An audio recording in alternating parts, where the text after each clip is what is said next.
नमस्कार दोस्तों, towards education page में आपका स्वागत है, अभिनंदन है।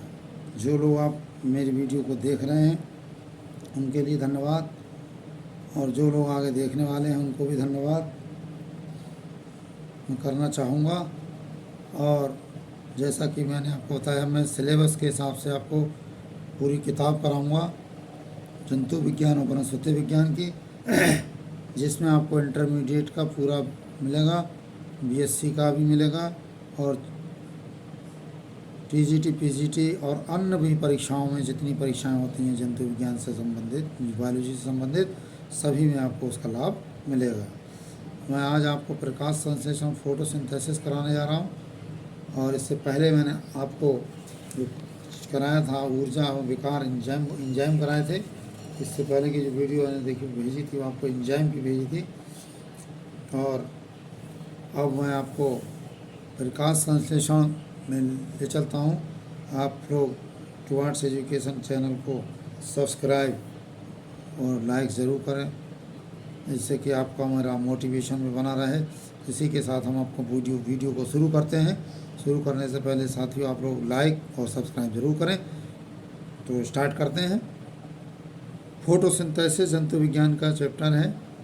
ये हम पत्ती और संग्रह, प्रकाश संश्लेषण में मेन होता है पत्ती और संग्रह, सौर संग्रह। ये सभी हरे पौधे स्वयं पोषी होते हैं, अर्थात अपना भोजन स्वयं बनाते हैं। सामान्यतः पत्तियों में हरित लवक पाया जाता है। हरित लवक में विभिन्न प्रकार के वर्ण पाए जाते हैं। ये लवक सौर ऊर्जा को ग्रहण कर रासायनिक ऊर्जा में परिवर्तित करने की क्षमता रखते हैं, अतः सौर ऊर्जा ग्राही कहलाते हैं। प्रकाश संश्लेषण में काम आने वाला मुख्य वर्ण क्लोरोफिल है। हरे पौधे सूर्य की रोशनी में क्लोरोफिल की उपस्थिति में मृदा से जल तथा वायु से CO2 लेकर कार्बोहाइड्रेट का निर्माण करते हैं। इस क्रिया में O2 निकलती है। प्रकाश संश्लेषण सबसे महत्वपूर्ण जैविक क्रिया बायोलॉजिकल फिनोमिनन है। ऐसा माना जाता है कि इस क्रिया के कारण लगभग 1.55 गुणा 10⁻11 टन द्रव्य प्रतिवर्ष पैदा होता है। मार्टिन कैमन 1963 के अनुसार photosynthesis is a series of process in which electromagnetic energy is converted to chemical energy that can be used for various biosynthetic process। निम्न समीकरण द्वारा प्रक्रिया दिखाई गई है। 6CO2 + 12H2O प्रकाश संश्लेषण, क्लोरोफिल की उपस्थिति, C6H12O6 बनता है, प्लस CO2 जो 6O2 जो हवा में, प्लस 6H2। ये क्रिया 2 चरणों में पूरी होती है। प्रथम चरण में ऊर्जा तथा ऑक्सीजन बनती है, तथा द्वितीय चरण में CO2 से कार्बोहाइड्रेट बनते हैं। प्रथम चरण प्रकाश की उपस्थिति में होता है, परंतु द्वितीय चरण अंधकार में, अथवा इसके लिए प्रकाश की आवश्यकता नहीं होती है। पृथ्वी पर होने वाले प्रकाश संश्लेषण का लगभग 85% भाग महासागरों में, 5% भाग नदी, तालाबों आदि में होता है। अर्थात 90% प्रकाश संश्लेषण शैवालों द्वारा होता है। पौधों द्वारा अवशोषित सौर ऊर्जा का केवल 3.5% भाग ही प्रकाश संश्लेषण की क्रिया में प्रयुक्त होता है। इसे आप देख रहे हैं पत्ती को, इस पत्ती के माध्यम से ज़्यादा होता है। तो ये पत्ती पर क्या होता है, सनलाइट पड़ती है। जब ये सनलाइट पड़ती है, ये रिफ्लेक्टेड होता है। 10 से 15% रिफ्लेक्टेड हो गया, 80% एब्जॉर्ब हो गया। और इस एब्जॉर्बेशन से देखिए यहाँ पर energy lost in heat and evaporation हो जाता है। और इधर एब्जॉर्प्शन हुआ 3 से 3.5%, यूज्ड इन फोटोसिंथेसिस होती है, और ट्रांसमिटेड 5% होता है। सनलाइट आई, रिफ्लेक्टेड हुई, कुछ एनर्जी बनी, कुछ ट्रांसमिटेड हुआ और कुछ फोटोसिंथेसिस हुई। प्रकाश संश्लेषण के लिए अनुकूलन एडाप्शन ऑफ फोटोसिंथेसिस पादप आनुवंशिक रूप से भी वातावरण के लिए अनुकूलित होते हैं। आकार की यानी मॉर्फोलॉजिकल लक्षण भी इनके अनुरूप परिवर्तित होते हैं। पादप में तीव्र तथा मंद प्रकाश के लिए भी अनुकूलन मिलता है। आकार की परिवर्तन जैसे पत्ती का आकार, माप तथा मोटाई आदि व्यवहारिक परिवर्तन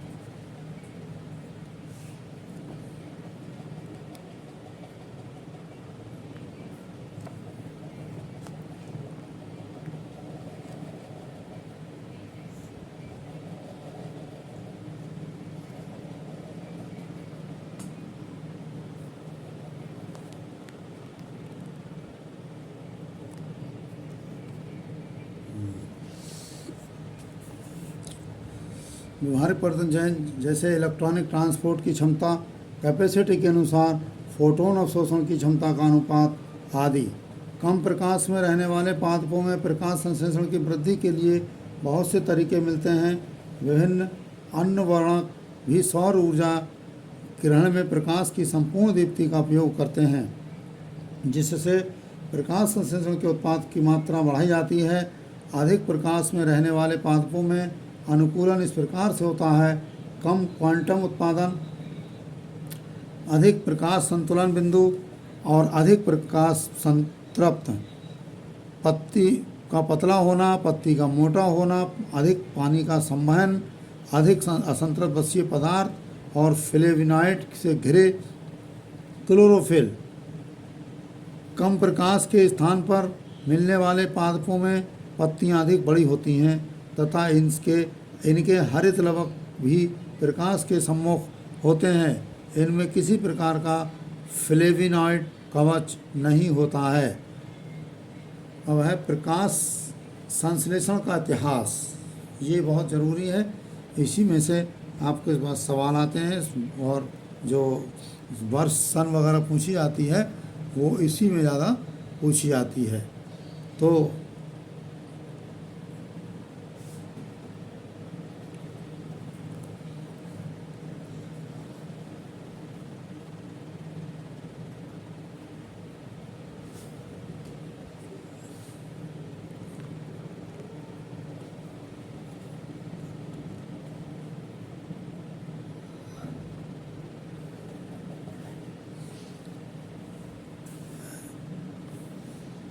प्रकाश संश्लेषण का इतिहास 320 बीसी बिफोर क्राइस्ट अरिस्टोटल अर्थात थियोफ्रेस्टस के अनुसार पौधे का भार मृदा ह्यूमस से आवश्यक तत्वों के अवशोषण के कारण होता है। इसे ह्यूमसवाद कहते हैं।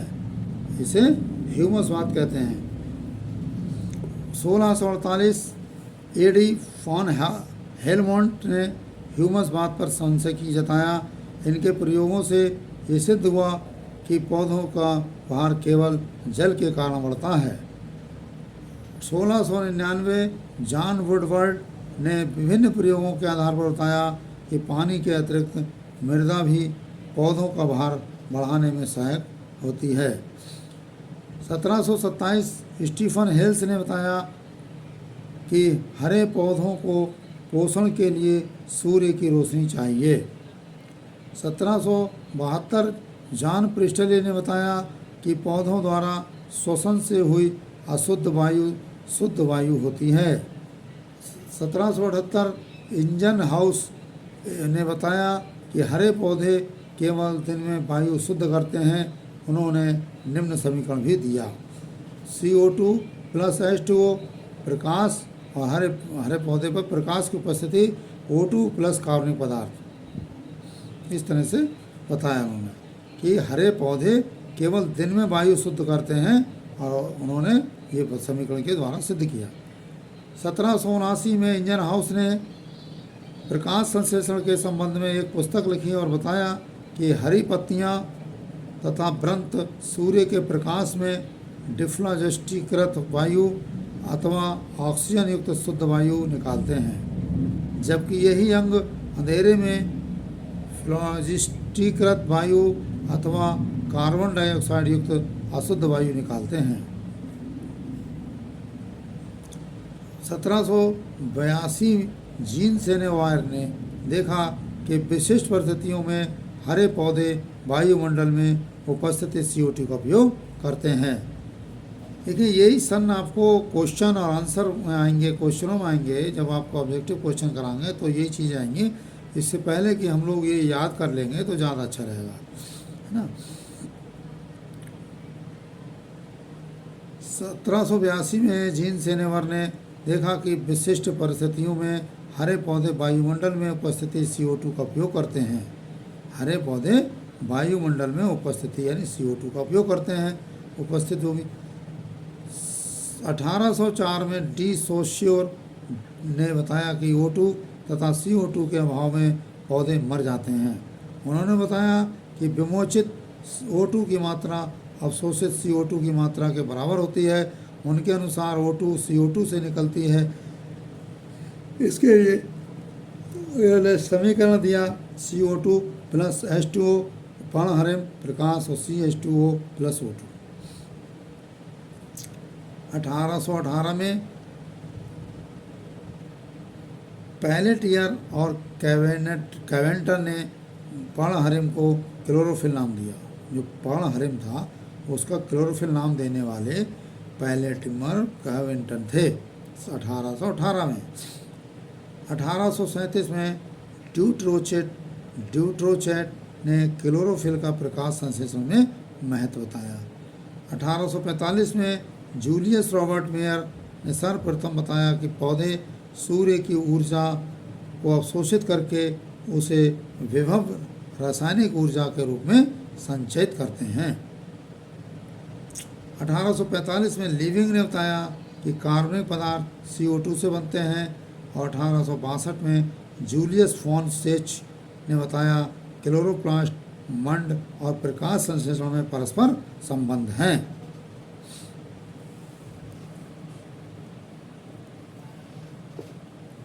1864 में G.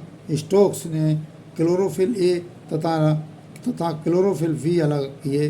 क्लोरोफिल C के विषय में भी बताया। उन्होंने अलग अलग कर किया, क्लोरोफिल को ज़्यादा अध्ययन किया, और अध्ययन करने के बाद उन्होंने A, B और C के रूप में बताया। A अलग दिया, B अलग C। 1865 में सेच ने बताया प्रकाश संश्लेषण का प्रथम दृश्य उत्पाद फर्स्ट विजिबल प्रोडक्ट स्टार्च है। स्टार्च फर्स्ट विजिबल है। 1888 में एंजेलमैन ने प्रकाश संश्लेषण के प्रक्रिया स्पेक्ट्रम के विषय को बताया। 1905 F. ब्लैकमैन ने प्रकाश संश्लेषण के 2 चरण बताए। एक बताया अप्रकाशिक प्रतिक्रिया और एक बताया प्रकाशिक प्रतिक्रिया, यानी डार्क रिएक्शन और लाइट रिएक्शन। सर्वप्रथम उन्होंने ही सीमाकारी कारक का नाम लॉ ऑफ लिमिटिंग फैक्टर भी प्रतिपादित किया। 1913 आर विलस्टेटर और ए स्टॉल दोनों ने मिलके क्लोरोफिल की रासायनिक संरचना लक्षण कार्य बताए। उन्होंने इन्वेस्टिगेशन ऑफ क्लोरोफिल नामक पुस्तक लिखी। ये किताब आ जाता नाम पे कि इन्वेस्टिगेशन ऑफ क्लोरोफिल किसने लिखा है, तो आपको देना पड़ेगा कि आर विलस्टेटर और ए स्टॉल ने। सन कौन सी थी? 1913 में लिखा है। 1918 में विलस्टेटर तथा स्टॉल ने ही सूचंगन नामक पुस्तक लिखी। टायर सुचुवन अनविरिडल असेंबिलेशन डार कोहलेनर कोलर नामक पुस्तक लिखी इन्होंने। एक पुस्तक लिखी इन्होंने पहले, इन्वेस्टिगेशन ऑफ क्लोरोफिल, और फिर लिखी इन्होंने कि अंटर सुचेगन यूनिवर्सिटी असेमिलेशन द कोलर। 1920 में वारबर्ग ने क्लोरेला में प्रकाश संश्लेषण के प्रयोग बताया। वारबर्ग ने क्लोरेला में प्रकाश संश्लेषण के उपयोगी प्रयोग किए। और 1924 में वॉन लीन ने बताया कुछ जीवाणु H2O के स्थान पर H2S का उपयोग करते हैं। 1924 में ही बताया 1932 में एमर्सन तथा एमर्सन एंड आर्नोल्ड ने प्रयोगों द्वारा बताया कि प्रकाश संश्लेषण की प्रकाशिक प्रतिक्रिया में दो स्पष्ट प्रकाश रासायनिक प्रतिक्रम होते हैं। 1937 में रॉबर्ट हिल ने बताया हरित लवक का मुख्य कार्य प्रकाश में पानी का प्रकाश ऑक्सीकरण होता है। O2 प्रकाश की उपस्थिति में पानी से निकलती है। 1941 में रूवेन तथा कॉमेन ने बताया कि 18 O2 का प्रयोग करके बताया प्रकाश संश्लेषण के दौरान निकलने वाली O2 पानी से निकलती है, ना कि CO2 से, जैसे कि पहले की धारणा थी।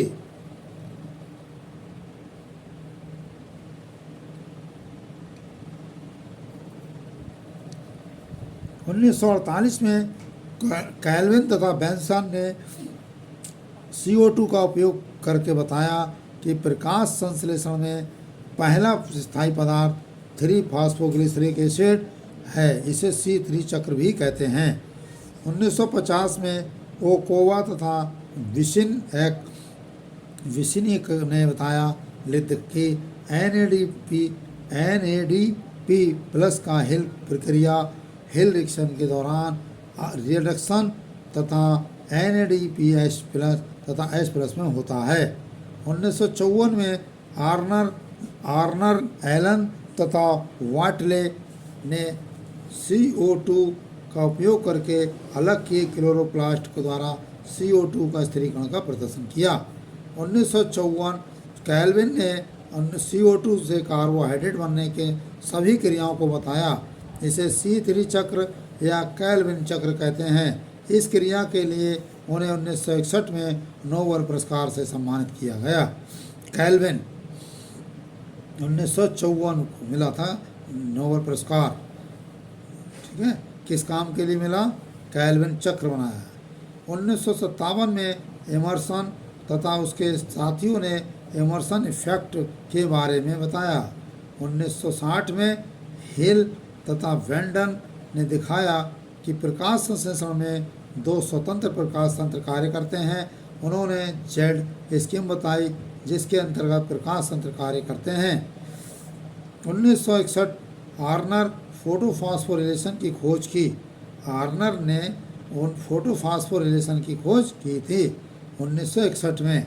और 1961 में पीटर मिशेल ने ATP बनाने की केमियोस्मेटिक परिकल्पना दी। 1965 में कॉट्सवेक ने गन्ना की पत्ती में C4 डाई कार्बोक्सिल अम्ल की खोज की। अब जैसे नाम आता आगे जब थ्योरी पढ़ाएंगे तो उसमें आएगा कि C4, तो C4 से तुरंत समझ आना कि ये शुगर केन में होता है, गन्ने में, है ना, डाई कार्बोक्सिल अम्ल है ये C4 तुरंत। 1965 में कॉट्सचेक ने इसकी खोज की है C4 की। 1966 हैच एंड स्लैक ने कॉट्सचेक के कार्य का अनुमोदन किया। 1967 में हैच तथा स्लैक ने उष्णकटिबंधीय पौधों में C4 चक्र के विषय में बताया। 1967 में आर्नर ने प्रकाश संश्लेषण में दोनों प्रकाश तंत्रों की आवश्यकता को बताया। 1985 में हुवेर, मिचेल और डिसेनहोफर ने रोडोवेक्टर जीवाणु में प्रकाश संश्लेषी प्रतिक्रिया केंद्र को क्रिस्टलित किया तथा एक्सरे क्रिस्टलोग्राफी तकनीक द्वारा उसकी संरचना बताई। इस कार्य के लिए उन्हें 1988 में रसायन शास्त्र का नोबेल पुरस्कार मिला। हुवेर, मिचेल और डिसन होफर को 1988 में 1985 में मिला, है ना। तो ये हमने आज आपको प्रकाश संश्लेषण का इतिहास काफ़ी डिटेल से बता दिया, और अगला हम बताएंगे प्रकाश संश्लेषण का उपयोगी वर्णक क्या क्या है। और तब तक के लिए हमें इजाज़त दीजिए। धन्यवाद।